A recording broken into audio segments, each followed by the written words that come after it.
आम्ही सर्व पुणेकरांना एक माहिती अशी देऊ इच्छितो की सकाळी किंवा रात्री उशिराने खडकवासलाच्या पाणी सोडण्याची शक्यता होऊ शकते जर रात्रीला पाणी जाऊच पडला तर त्या केसमध्ये सर्व लोकांनी तयारी ठेवावी. सतर्कतेचं आव्हान आम्ही ऑलरेडी दिलेलंच आहे.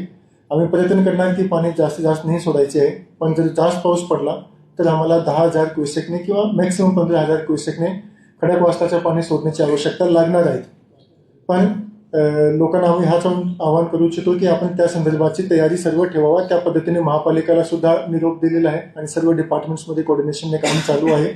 ज्या ज्या लोकांना शिफ्ट करण्याची आवश्यकता आहे, जे पुराखाली जे लो कॅचमेंट एरियामध्ये घर आहे त्यांना शिफ्ट करण्याची जी आवश्यकता आहे त्याचं काम त्या स्तरावर होत आहे.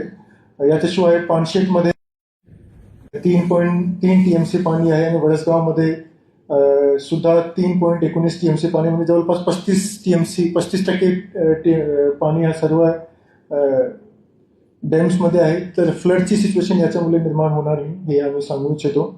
पवनामध्ये सुद्धा सध्या 10,000 क्युसेकने पाणी येत आहेत आणि त्या ठिकाणी आतापर्यंत जवळपास 40% पाणी भरलेलं आहे आणि तिथेही आपल्याकडे सफिशियंट स्पेस सध्या अवेलेबल आहेत.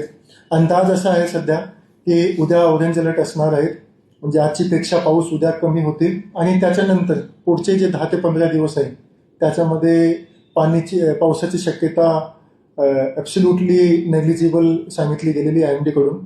आणि म्हणून मला असं वाटतंय की उद्यानंतर सिच्युएशन जे आहे ते व्यवस्थित होतील.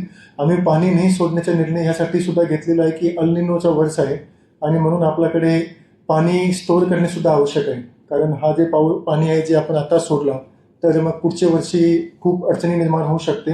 म्हणून आम्ही मॅक्सिमम प्रयत्न हा करतोय की IMDचे जे अंदाज आहेत ते घेऊन इरिगेशन डिपार्टमेंटसोबत कोऑर्डिनेट ठेवून कसा अल निनोचा काल असताना सुद्धा कशा पद्धतीने इरिगेशनचे आपले सर्व जे डॅम आहे त्याच्यामध्येही स्टोरेज वाढला पाहिजे, मागच्यासारखा झाला पाहिजे, प्लस फ्लडची सिच्युएशन निर्माण नाही झाली पाहिजे. हे दोघेही गोष्टीचा अंदाज घेऊन आम्ही सध्या काम करत आहोत.